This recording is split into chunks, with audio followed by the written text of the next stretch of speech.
একটা নার্সকে বিয়ে করবি তুই, যে সারা রাত বাড়ির বাইরে থাকে, এক গাদা পুরুষের সঙ্গে ডিউটি করে, হাজার একটা রোগের সঙ্গে যার ওঠা বসা, বিয়ের পর কপালে সিঁদুর, হাতে শাঁখা পলা পড়ে না, নিজের স্বামী, বাচ্চা, বয়স্ক শ্বশুর শাশুড়িকে ফেলে রেখে নিজের ইচ্ছে মতো যখন তখন ছুটে যায়।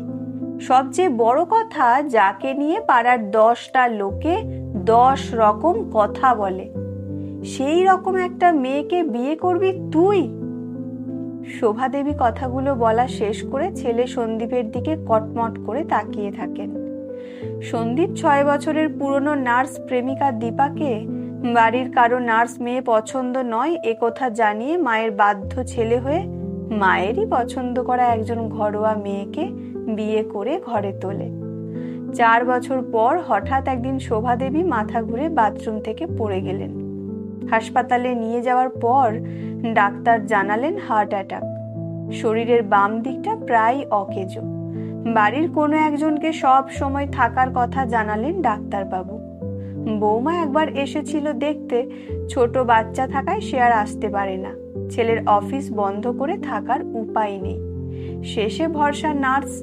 শোভা দেবী শুয়ে শুয়ে দেখেন এক গাদা অচেনা পুরুষ মানুষের মধ্যে একজন শাঁখা পলা সিঁদুরহীন নার্স তার স্বামী, ছোট্ট সন্তান, বয়স্ক শ্বশুর শাশুড়িকে ফেলে রেখে এসে কেমন একজন থেকে আরেকজন অসুস্থ মানুষের কাছে পৌঁছে যাচ্ছে দায়িত্ব নিয়ে, আর তাদের অক্লান্ত সেবা করছে হাজার একটা রোগের ভয়কে উপেক্ষা করে।